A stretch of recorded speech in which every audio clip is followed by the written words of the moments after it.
What's up, homegirls? ¿Qué onda, morras? Buenos días, tardes, o noches, since I don't know when you're listening to this. I hope your day is going good, or at least better than yesterday. Welcome to Te Crees Muy Muy, the podcast para las homegirls who are healing, growing, and figuring life out, sin plan, con flow. I'm your host, aka your Chicana homegirl from Cali, Stephanie, and as always, muchísimas gracias for pressing play and hanging out with me. And your reminder of the day, morra, el tren no se fue, tú vales oro, no migajas. Agárrate las pestañas y vámonos. Now, let's get into it. Cubale homegirls, what's up, homegirls? Welcome to Te Crees Muy Muy podcast. I'm your host, Stephanie. This is episode 30. Happy Monday, late drop. I don't know if I'm going to drop this tonight. It's damn near almost 9 p.m. or if I'm just going to drop it tomorrow on Tuesday. Anyways, I hope June is treating you better than May. Thank you for stopping by. I can't believe que ya voy 30 episodes in. Don't forget to follow TikTok and Instagram. This episode is going to be lighter, shorter. That's what I said last time. I aventé like almost an hour. It's about things I wish I could unlearn and learn as a first-gen Chicana. Number 1, your core relationships shape everything. Your relationship with God, yourself, money, and food has a bigger impact than people tell you. It sounds so obvious, but it's true. And I don't know about y'all, but I feel like our culture hasn't done a great job on this. Not at least until like recently, when we started actually talking about mental health and physical health and the importance of decentering men, including our own dads. Sorry, not sorry. Which brings me to number 2. And some of these y'all may ruffle some feathers, but I've seen it more and more talking about this on social media. Very little. Y ahorita les digo, decentering our parents post high school can change your whole outlook. And that's something that I'm trying to do very slowly, decentering your parents, but it's really hard cuando todavía vives con ellos.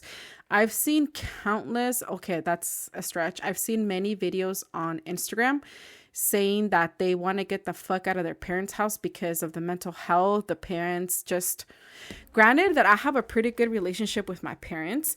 It is not like,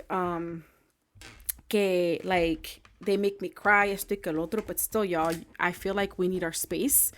And I know that sometimes cuando vives with your parents, there is a lot of codependency. It just naturally happens. This is not an episode that I'm going to be shaming or like talking shit about my parents because like it may sound like it, but I love my parents. It's just a lot of stuff que ves ya as an adult that I have the privilege que me llevo bien con ellos, that I have a relationship, that I was able to put boundaries, and boundaries, it's like a work in progress, right? And I know that a lot of people can't say that. Some people may want a relationship with their parents or their loved ones or their family members, lo que sea, y no pueden. And I totally understand, and there's no judgment on that. And some of y'all's boundaries is not having contact with them, going no contact, and I respect that too. So decentering your parents post-high school can change your whole outlook. A lot of us are realizing this right now and starting with boundaries. And I want to say this clearly. Boundaries don't mean you love your people any less. Easier said than done, I know, but boundaries should make the relationship feel stronger or at least less heavy. That's why I say that always start with yourself con los boundaries para que sepas cómo se ven, cómo se sienten, and you can adjust as you go. I was fortunate enough that when I had this conversation with my mom, and I know that I've talked about this several times, que mi mamá was receptive and she was like, okay, she let me talk, and then she talked. And it's about cómo lo dices y el tono, because if I just start, amá, no me gusta que, okay, amá, just as an example, granted, I didn't say that, but if I started off like that, then my mom's going to be defensive, and I don't blame her. I think she'd be like, dude, you only like, es nada más estás like talking shit a las cosas que no te gustan or etc., right? And I know that this is because I had I did a boundaries episode, and then I did a post on TikTok, and a lot of people were saying that it's not necessarily about placing the boundaries, it's the fact that the aftermath, okay, your parents giving you the silent treatment, which by the way, that's a form of manipulation. I had eventually learned that in therapy, and I was like, Jesus. And the aftermath, or que se sientan your parents, or they made you mad, or now you feel guilty, the frustration, all of that, I've been there. This is why I say, if you're young, I'm going to be 39 in January. And I mean, I'm going to be 40 this coming January. So in like less than 6 months, or about 6 months, give or take. And this is something que les quiero decir a ustedes morras, is that don't wait until you're older to put boundaries with people that you love and care, because learn from me, aprendan de my mistakes. I did it, ya estaba yo, tenía mucho resentimiento. I was so frustrated, and that I was like annoyed, frustrated, which in a way kind of led to resentment. And then all of a sudden I was like, in my head, obviously I wouldn't say anything. I started judging and talking shit in my head about other people's dynamics, like my mom with my sister. And that's when I had to take a step back and I'm like, why the fuck do I care what their dynamic is? If my mom does something to my sister and my sister says something back, or something like, maybe I don't like the way they're talking to each other, or how my sister replied, or my mom said, or whatever, eso no es mi pedo. That's their dynamic. And I can't do anything to change it, and it's none of my business, right? That's when I started to notice, I was like, yeah, I need to chill out. And then that's when eventually I was able to have a conversation with my mom, and she was receptive. And I know that some people can try that y a lo mejor no les funciona at the beginning, because obviously también como lo dices and the tone and everything. That's why I say start with yourself and go from there. I think that really does help. Okay, number 3. Your parents did the best they could.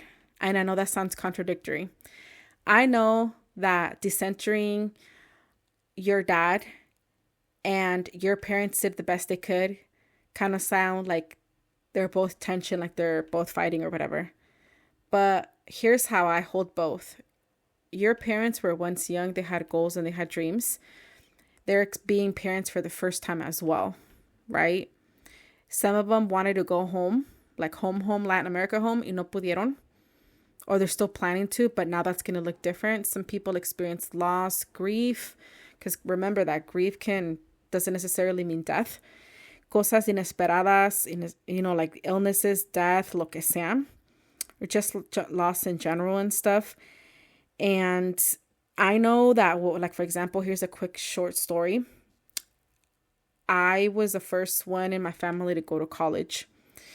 And even though I had an older sister and 2 younger sisters, an older sister and 2 younger sisters, right? Yeah. And my parents didn't do the whole college thing with my older sister, because my older sister went to the JC, which is community college. We call it out here the junior college. And I think she was kind of like the same for me, which is fine.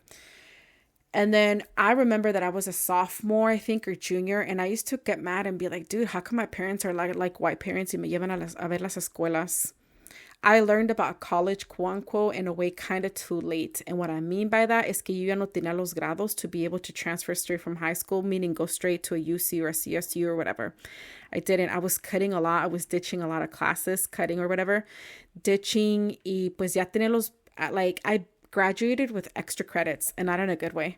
So there's no way that I had to go to the JC. And I don't know why back in the day, the high schools, I feel, I could be wrong, kind of made it seem like, I remember it was middle school, because obviously the middle school te vas a la high school. So I remember they were kind of low-key talking about college.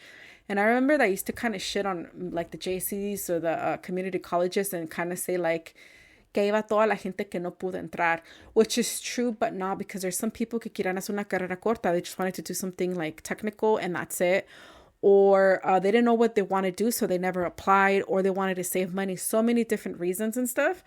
But I remember that you would feel some type of way like, oh yeah, you're just going to go to the JC, and people would be like, what the fuck? And you'd be like, what the fuck? So then everybody would just kind of have their own interpretation of what going to the JC meant, right? But obviously, as I got older, pues obvio vi que they didn't know because they didn't know. Y también, like, I'm over here being a mamona, but obviously once I'm older, I was like, well, dude, de todos modos no importaba. They took me to a UC or a CSU, no iba a entrar. If I would have gone the route of, like, the JC eventually, even if I did it as an older adult, I could have taken my parents and be like, hey, I'm going to go see, for example, UC Berkeley. or Sac State or San Jose State, vengan, oh, okay, pues sí, vamos, or whatever, then that's a different story. But now actually that I'm remembering, hold up, they did take me once.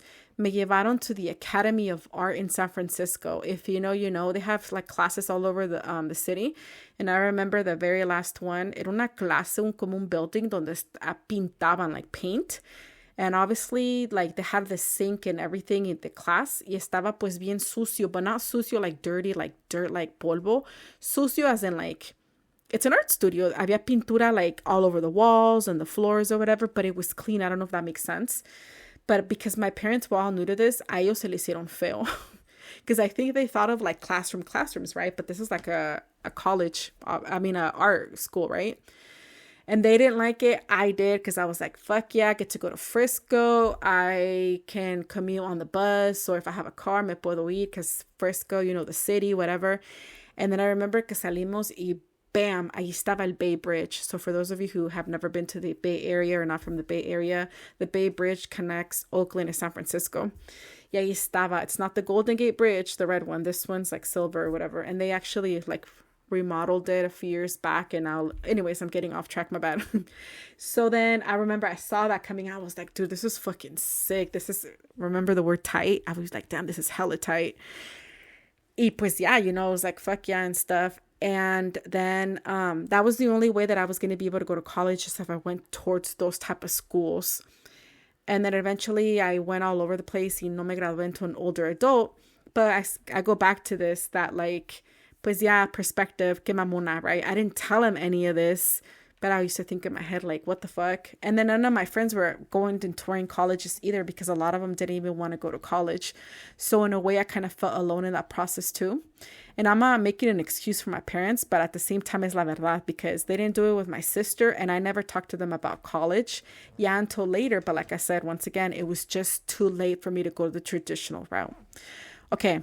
So here we go. Number 4, la cultura raised us on echale ganas, and there was no room for ni modo. And I'm trying to unlearn echale ganas, but hear me out. Our culture is built on that grind mentality, and I get it. There's no space for it didn't work out, or echale ganas was just not enough. And I had to unlearn that. I will never, ever be able to replicate my parents' work ethic. And that's okay. Let me explain. A lot of our parents came here for a better life, career, a challenge, whatever they were chasing. Some of them just learned to work and work and work. El trabajo was everything to them. And I get it, because obviously, right, like, you need a job to survive. I get it, right? And I had to let that whole echale ganas thing, I had to let that go about 3 years ago when I quit a job that was paying me over $125,000. I'm talking that Bay Area recruiter money. And I've talked about this in another episode. I believe that it fucked me up so bad, like my nervous system went to shit. So I temporarily relocated to the South Bay, and I was from the South Bay. I was commuting into the peninsula. And I was so stressed out. It was a brand new job, a brand new contract. And when I mean by new contract, I was a regular salary employee. We bidded for a contract and we got it. So you don't know what you don't know. And I was trying to do it because I had help, but I didn't at the same time. It's kind of weird to explain. And I was super fucking excited, you guys, porque I was like, dude, fuck yes, ya no voy a estar in the agency. Like, I get to have my own way of doing things. Like, whether I want to do group interviews, one-on-one interviews, this is tight. Like, I'm going to be able to do hella stuff. And then once I started doing it, I was like, fuck, no, not que I was doubting my ability, but I was like, the volume of work, no voy a poder. So then I had to contact my boss and be like, hey, so I can't do one-on-ones anymore. Let's do group interviews, and let's do about 2 hours, because they wanted you to do the paperwork right there. And then if we give you an offer. So add a layer to that, add a layer to a whole bunch of stuff que vas acomodando as you go, but you just don't have enough time and stuff, right? The paperwork no estaba disponible en español. Sometimes the freaking app wasn't working.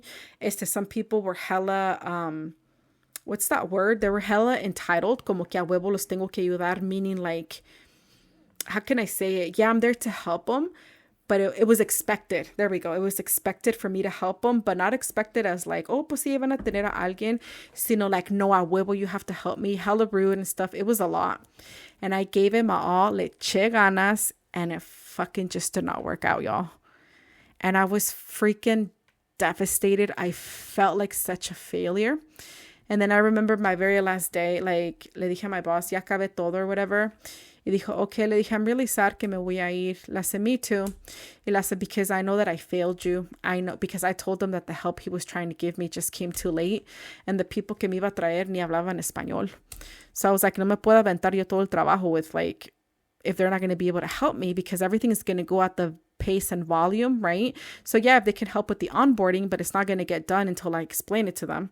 And it's in English, it's going to take me a while. So in reality, there's really not much they can help me with. So I don't know if that makes sense.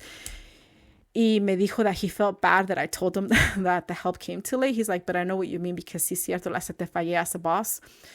And I was like, yeah. And I think what hurt the most, and I'm not even going to lie, y'all, is que like, how can I say this? Because it's going to sound like hella like, okay. I felt even worse que no me dijeron like, let me try and get you more help, pero quédate. Let's make this work. They didn't tell me that. And I think partly true too, I mean, is because me miraron que estaba being burned out. So, I mean, it is what it is and stuff. But yeah, that was like a harsh lesson. And then I think I told you guys that I had to do EMDR because me estaba levantando in the middle of the night. I don't know if I was home, if I was at my uncle's house. No sabía qué día era. No sabía si me iba a hacer tarde. Yeah, I would have, so I know there's programs that a lot of companies offer, the EPA, Employee Assistance Program, or Employee Program Assistance or something like that, where they offer like 3 sessions of therapy for free and stuff, and the employer pays for it. It's confidential. They just pay them. They don't actually say whatever. Y I did 3 sessions with a therapist, y todas las 3 sesiones yo llorando. And I think low-key, she was kind of like, you know, I'm not going to ever tell you what to do, but you know what to do based on everything that you've told me. And I was like, I know, I just don't want to quit, porque blah, blah, blah, whatever. Fast forward, I did quit and stuff. But yeah, that was fun times. Okay, number 5, but their resilience. That part I never want to lose. A lot of people say the American dream our parents came for is long gone. And honestly, that's true. But they pivoted, they worked with less, sometimes with way less. And even now, they're older, they still show up for me and my sisters. Como pueden, pero they do it. Their unconditional love is something that will never be duplicated. Number 6, dun dun dun, drinking culture. Why does every party need to have beer? Otra cosa I unlearned, and honestly, this one was super easy for me because I'm not really a drinker, is why does every party have to have beer? Las pedotas que se dan. I actually asked this question on TikTok and most people agreed. Some people were saying, oh, a bunch of party poopers. Some say that they won't go because it's going to be hella boring. Hot take, but not really. A lot of Latino men don't even know how to handle their alcohol. And we know that how that goes once they get drunk. Number 7, se te fue el tren. Girl, I wasn't waiting for el train. The plane came and I hopped on. Marriage may or may not be in the picture for me. And guess what? El pinche mundo sigue rodando whether I get married or not. My health stuff has made me see things for what they are. Radical acceptance that I may never get married, and I'm okay with that. There's this joke that I keep seeing on Instagram that says that if you can figure out public transportation and another language alone in a European city, you can do anything. And guess what? I did that shit back in the beginning of December of last year. And here we are. My wish for y'all is to see the power of choice and perspective, and I'm going to die on that freaking hill. Whether you get married or not, have kids or not, lo que sea, let it come from a place of love, choice, maturity, conciencia, not from lack, and not because people are telling you que te apures because ya se te van a, your huevos basically get scrambled. Number 8, dun dun dun, Catholicism. I wish I had learned my faith sooner and questioned it sooner as well. But then again, I stopped practicing from the time I was 12 to 30. So not everything's spiritual. Y ahí les va. There are some rotten ass religious people out here. And maybe I'm one of them because I'm over here talking shit. We're not supposed to judge. And yet here I am. I will say this. Walking with God is a hard and sometimes lonely road, but it's filled with so much wisdom, knowledge, selflessness that I've seen from other people. Learn that earlier if you can. Dun, dun, dun. Cooking. Okay, but hear me out. Because of my gut stuff, my relationship with food is just different sometimes. It's really up and down.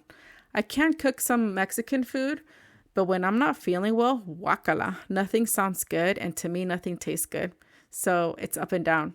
So I stopped forcing it. Sometimes I'm out here eating the most bland foods, and in all honesty, I don't care. If I can eat it and it doesn't make me feel weird, me lo vuelvo a comer de vuelta. And y'all, check this out. Last weekend, I think it was on Saturday. Dude, I demolished a whole ass chicken chipotle burrito from El Pollo Loco with the side of chips and half of a Sprite. I was tripping, dude. And I don't even know where it came from, but I have zero regrets. Like, me vale madre, me lo jambé. And here's the thing, too, that I'm trying to work on. I know you guys are going to be like, damn, girl, you're working on everything. Just little things here or there, porque no las hago consistently. And I'm trying to be, keep my word and everything to myself, right? Especially when it comes to food, because all that stuff, y'all, se me hace a veces bien pesado, like that topic of like food and the way like I see food y esto y que el otro. But anyways, I saw a mental health professional say that before you eat, take like a couple deep breaths and just try to relax, because a lot of us eat in a hurry, because te va a acabar tu lonche, because you're eating between appointments, because you're eating between doing stuff at the house or your kids, lo que sea. And it's true and stuff. So I've took 3 deep breaths and I'm starting to eat and stuff. But with this burrito, y'all, I was driving to my sister's house. I scarfed half of it down. And by the next thing you know, I looked down y ya me había jambado half of the burrito. And I was like, dije, oh my gosh. Okay, so then I stopped and then I got to her house. And tell me why before I got out of the car, I scarfed the rest of it down. And I'm like, why did I do that? Like, I can seriously sit down y me lo puedo comer. And then because me lo comí hella fast, I wasn't like eating it in a second, right? But I ate it fast. Me empezó a doler el estómago. I felt hella nauseous because I scarfed it down. And I'm like, dude, I'm so dumb. So I like calmarme and not really eat and drive. Like if I'm drinking like a Starbucks or like a little pastry, whatever, pero comida, I'm trying to be better at that. And also, hot take, but not really, El Pollo Loco is way better than Chipotle. I said what I said. Okay, number 10, the negative mindset. And yes, this is a real thing in Latino culture. Something I'm still trying to unlearn is that hater energy. And sometimes it shows up in us. And I'll be real, there is a lot of negativity in the Latino culture. And this is where I'm going to veer off a little bit and talk about Mexicans, because obviously I'm not no soy Latino from another country. Los mexicanos a veces son bien haters y envidiosos. But y'all see, once again, los mexicanos a veces son bien haters y envidiosos. See how I didn't say todos los mexicanos? So just para que después no me, me manden mensajes, hey perra, like... no, some, not all, some, okay? And for me personally, it's not envy over material things like a new car, a new house. No, it's more like when someone achieves something big, something in me reacts. And I had to sit with that. And what I figured out, it's not like about them at all. It's the frustration. It's the frustration of being where I want to be. That I keep trying and pivoting, give it time, que sí, que no, and that shit's exhausting. Duele. But it has to do nothing with their success. I don't know if that makes sense. It's not like, oh my gosh, that girl launched a podcast. She's already making money. Well, fuck her and fuck her podcast. I'm going to go make a bad review. Write a bad review. No, nada que ver. Not like malicious like that. Kind of like, damn, dude, she just launched. Yeah, she's making money. I wonder what she did. Kind of like more like that. And be like, damn, how long is it going to take me? Kind of more frustration comparison. Never in a malicious way. But this is what I talked about before and stuff, that harsh reality, que a veces non-Latinos are going to be the one que te apoyan the most because of la envidia, and people no tienen social media etiquette. And I've given this example in the past that, let's just say there's I opened up a brand new Mexican restaurant. And obviously because it's the opening and then there's still hype around it a couple weeks later, maybe a couple months later, still hype. People complaining, no, que la pinche línea de espera estaba bien larga, esperamos bien harto tiempo, pinche comida culera, ni me gustó, blah, blah, blah, but they have no issue waiting at Olive Garden for an hour and a half to 2 hours. And a lot of people don't even like Olive Garden. They say it's mediocre food. I'm just saying, people say that and stuff. o con los precios. There's nothing wrong with being like, damn, that's $60 for gourmet cupcakes. That's a lot. And then being like, yeah, they're not for me. And there's a lot of people who talk shit que es de envidia y que they've never tried the fruit just because their cousin's aunts told them, oh, este valió madre. And you're kind of like, oh, well, I heard it sucks. Y no apoyan. You know, a lot of people complain on social media que no hay creators, que there's only the hot Cheeto community and que streamers, que esto y que el otro. Personally, I don't watch none of those people. I'm not into streaming. I had to ask my sister, who's going to be 21. I'm like, how the hell does streaming work? Like, is there a streaming website? Like, how do you access it? And she kind of explained it to me and stuff. See, I content creators that are doing good things, pero they're not in your feed porque te encanta el pedo. Let's keep it real. Les gusta los chismes, negativity. There are a lot of pages that don't really represent Latino community well. I'm not going to name them. And when I see that shit, I'm like, dude, like, no mames and stuff. It's embarrassing and stuff. But here we are.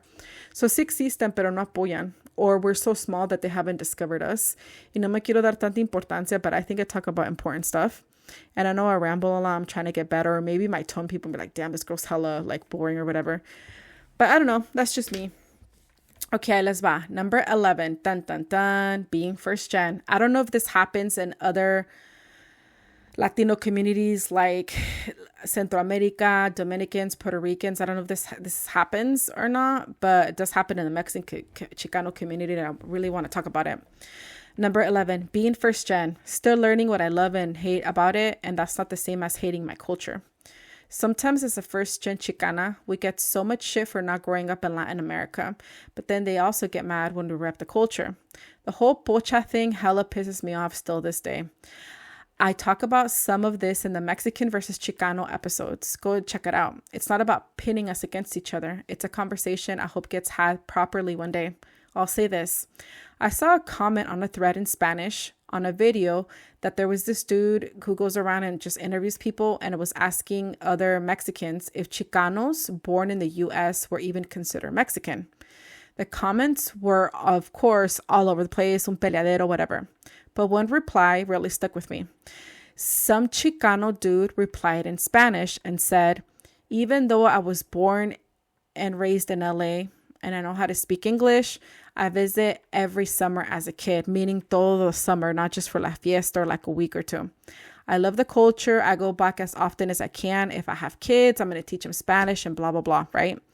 And then he's like, I'm not like other Chicanos who are embarrassed or hide their Mexican pride. Then a Mexican dude, meaning born, raised in Mexico, like Mexican, replied to his comment, y le dijo, obviously in Espanol, if you only knew how much real Mexicans hate y'all.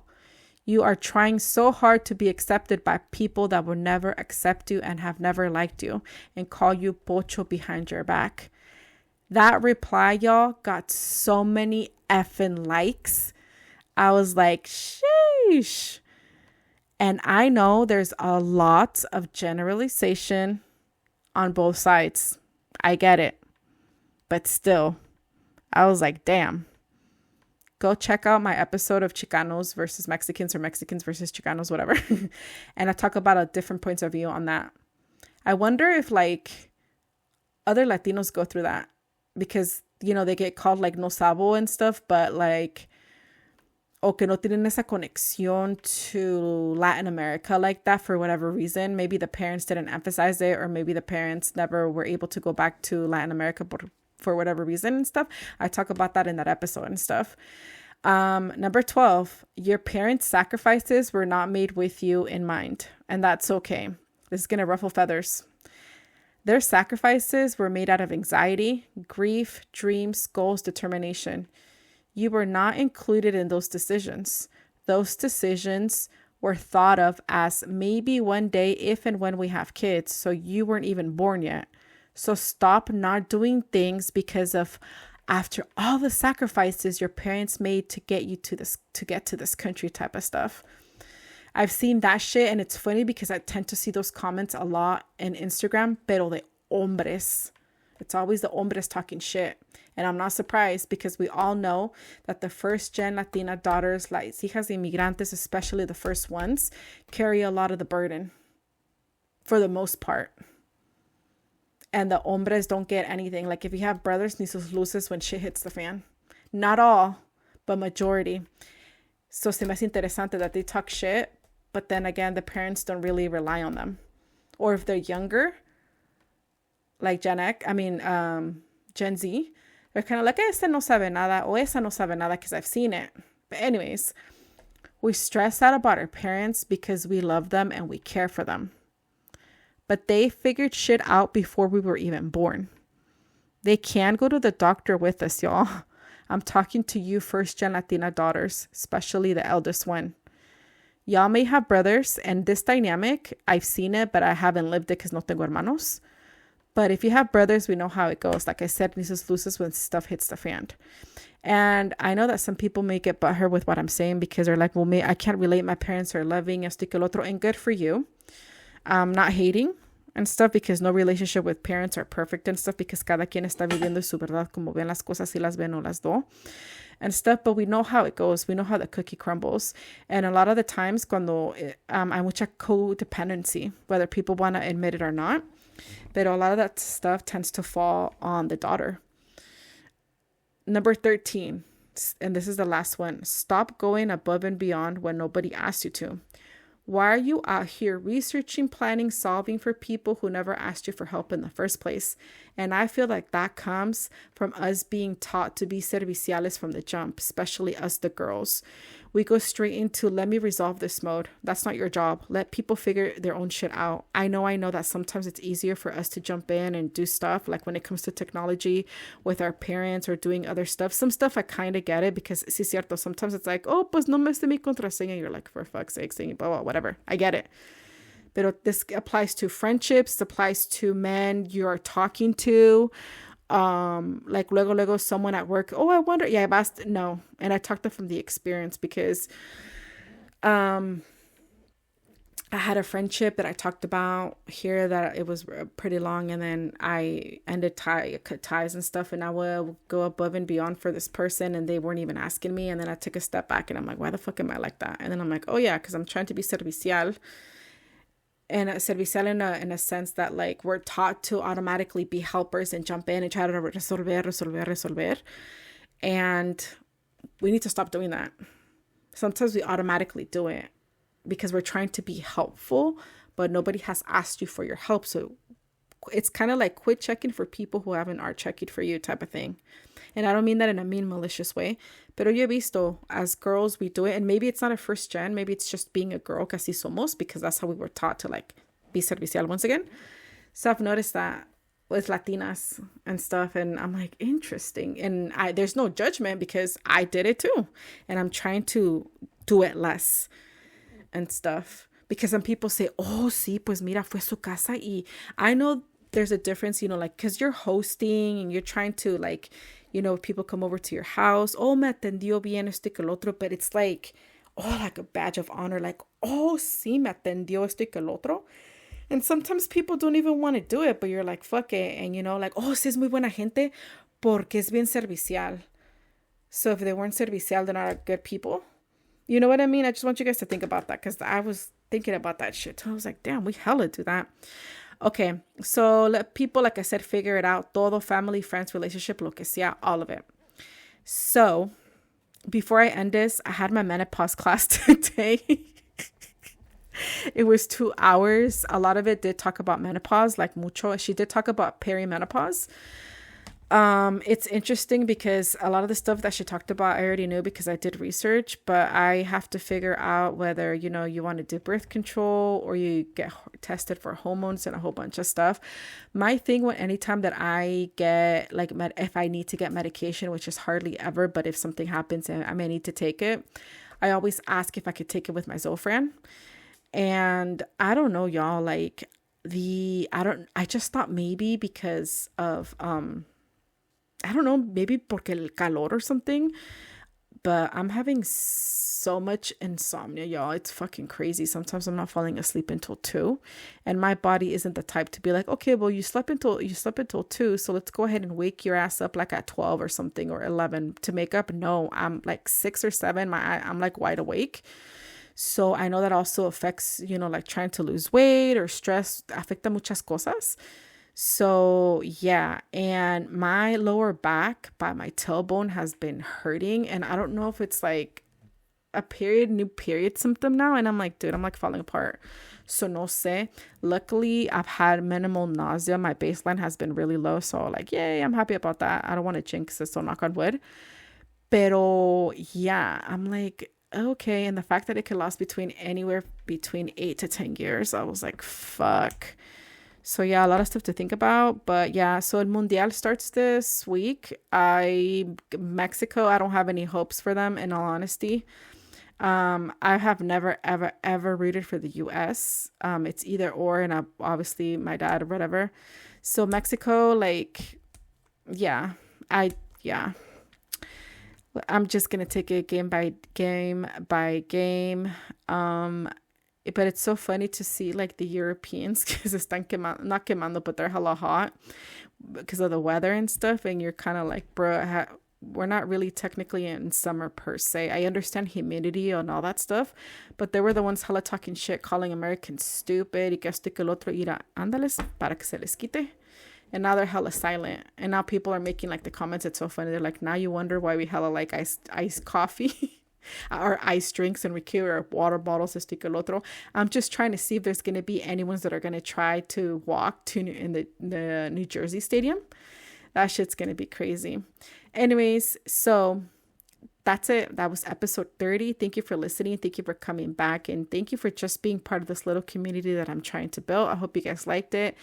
And if I ruffle feathers, sorry, tell me what feathers were ruffled and we can talk it out in the comments. I never ever get offended if we don't agree on the topics or point of views, because you guys always come at me respectful and you guys have no idea how much I like that. Porque we can go back and forth and have a dialogue. But if you guys are just, not that anybody has done this, right? But if someone came and was like, oh, your point of view is mean or dumb, that's not constructive criticism, because what am I supposed to say to that? Be like, okay, sorry, no. So anyways, don't forget to follow TikTok and don't forget to follow Instagram at the Crees Podcast, and I will catch you guys next week. All right, bye y'all.